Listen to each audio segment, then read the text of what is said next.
So I'm trying to compose my blog post for tonight.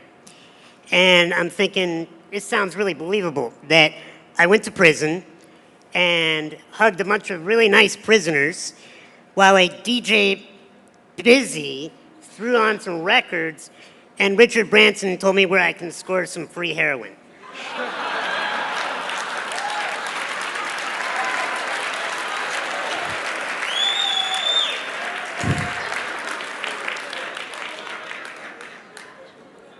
True story.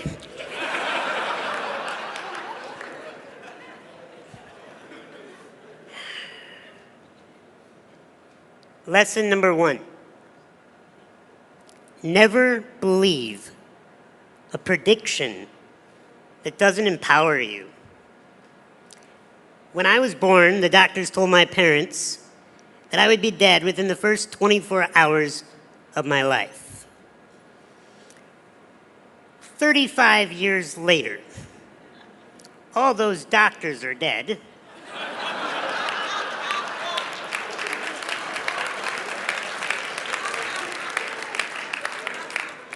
And I am the only doctor that remains.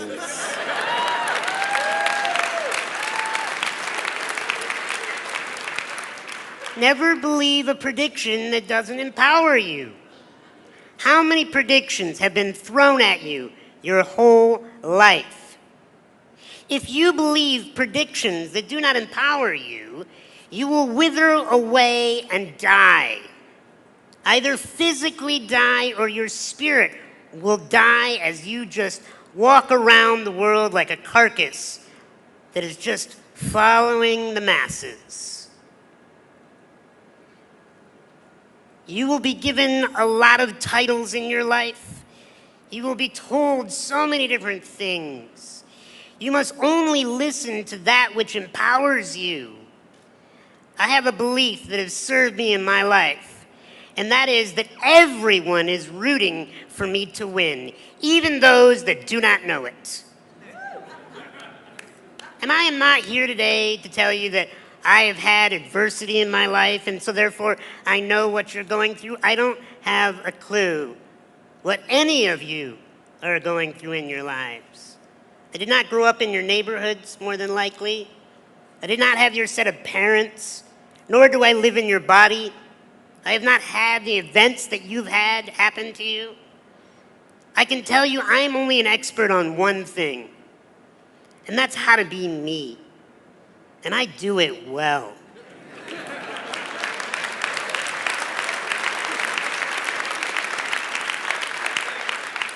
But it's not come easily.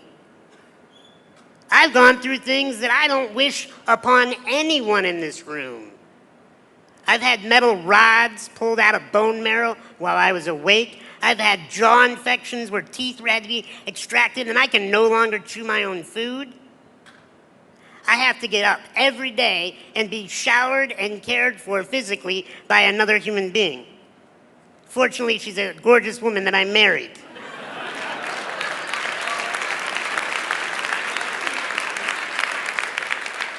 I get stared at everywhere I go, and the moment people meet me, if they don't know a thing about my resume, they automatically, just by the human nature, think to themselves, oh, it must be so difficult to be that man.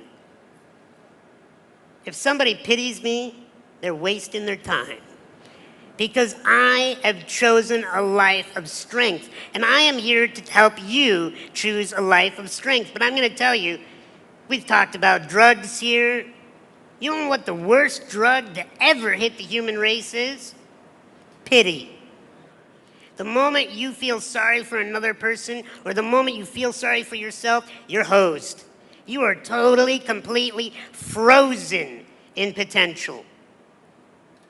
We cannot pity ourselves. We cannot pity you. Yes, I get to go home today. Yes, I get to have what many would call freedom, but I'm going to talk to you about freedom, about what I really choose to see freedom as.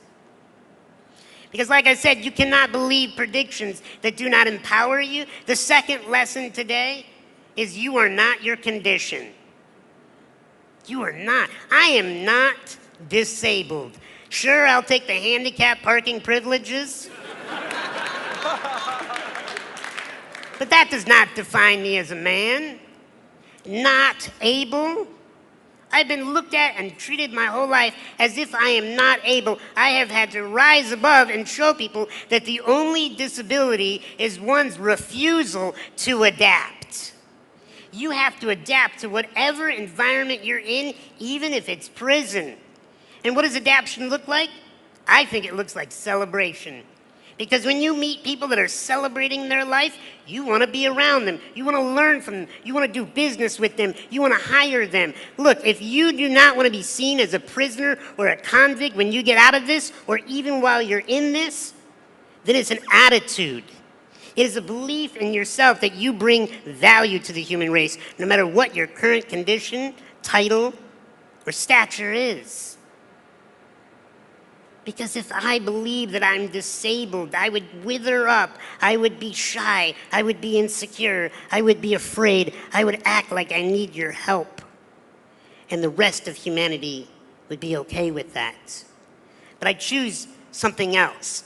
I choose to be strong, I choose to be a leader, I choose to have words to move this planet. I'll tell you why I was born. And I hope it inspires you to find out why you were born. I was born to rid this world of insecurity. Because when a human being is insecure, they do stupid stuff. When we feel like we're not enough, we chase external validation and external objects to try to tell us we're enough. Thank you.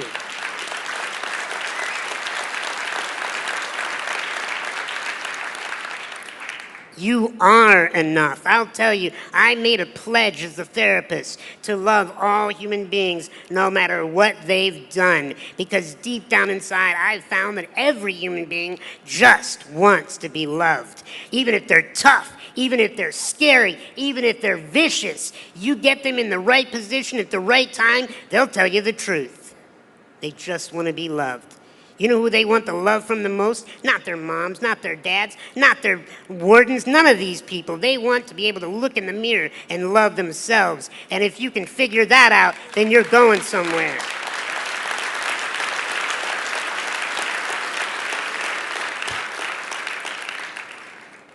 But you cannot feel sorry for yourself. When you feel sorry for yourself, you will wither.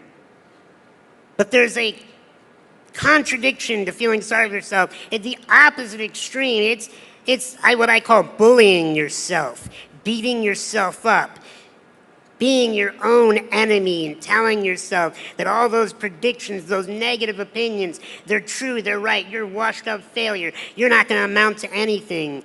Bullying yourself is the most dangerous thing that you could do. You cannot afford to pity yourself. You cannot afford to bully yourself. You have to love yourself. Because the last lesson that I'm going to share with you today, that is, I'm going to teach you what the real prison is. It's not surrounded by barbed wire or electrical fences. The real prisons do not have guards. The real prison's up here. And we all got it. We all have a mind that chatters. So often won't stop chattering. Do you know where your salvation is? It's not outside these walls. I've met so many people that are so extremely successful and famous that are in prison because they're stuck in their minds, bullying themselves, pitying themselves. True freedom is dropping down out of that mind. And what my wife has taught me is drop into your heart, into mastering this beating thing that is more than just sending blood to the extremities. What is it doing? It's sending emotional possibilities, infinite possibilities of choice in our behavior, in our life, in our attitude. When you love yourself, whether you're sleeping on a prison cot or in a mansion Whether you have food in your belly or you don't know when your next meal is coming, when you love yourself, when you learn to master your emotions, then and only then are you free. I love you, each and every one of you, and I wish you freedom within these walls. God bless.